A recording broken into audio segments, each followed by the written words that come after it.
Hi guys, ito guys, oh, magluluto tayo ng tilapia. Tilapia po to guys, oh. Ayan.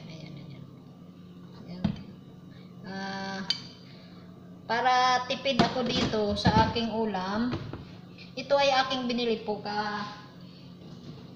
itong ulam na to ay pera ko lang to. Binili ko nung December 24, nagpadala kong pera, yon binili ko to. Nagbumili ako dun sa groceryhan.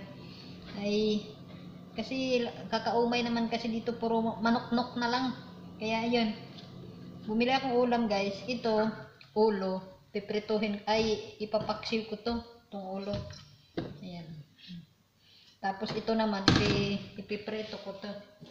Para, i-share siya ko tong gawin kong share siya tong bukas. Lagyan ko yan ng paminta guys. Tsaka ang paksiw ko ay lagyan ko din ng paminta. Tapos ito yung asin. Asinan kita, asinan. Daming asin. Itong paksiw ko guys. Ayan. Ito ang paksiw. Bawang. Dami. Abunda dito sa bawang guys. Tapos luya, nakachap-chap na yung aking luya. Tapos sibuyas guys. Ayan, abunda lang yun, abunda nga guys. Abunda sa rekado. Ayan, ayan na po. Ayan. Saan kita nyo. Ayan, paksiw na ulo. Kasi ito yung ulam ko mamaya hapunan ko. Tapos asin. Ayan, daming asin, panigurado. Lagyan ko na bang paminta? Yun, may paminta na siya guys.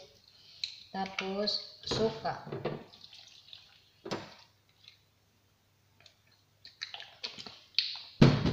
Asin na suka dito.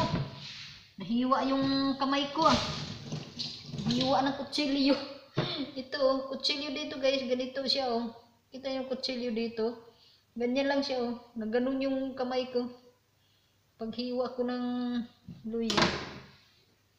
Lagyan ko siyang tubig, kunti. Maladali lang naman ito maluto eh.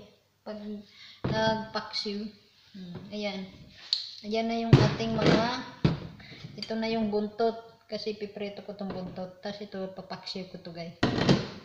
Ulam ko yan, hapunan. Ayan. Kita nyo na ako. Ay, ang buhay. Buhay. Yan, ito ang buhay dito sa abroad guys. Ayun. Kasi ako nga lang dito mag-isa sa bahay na to. Pangalawa yung alaga ko, kami lang dalawa dito.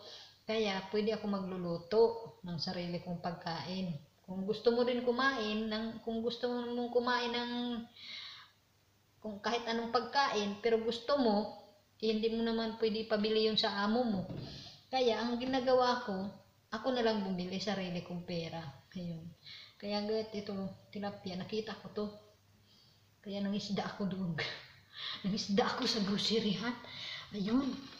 Ayun guys. Lutuin na natin. Magluluto na tayo. Magluluto tayo ng paksiw. Ipapaksiw na tayo guys.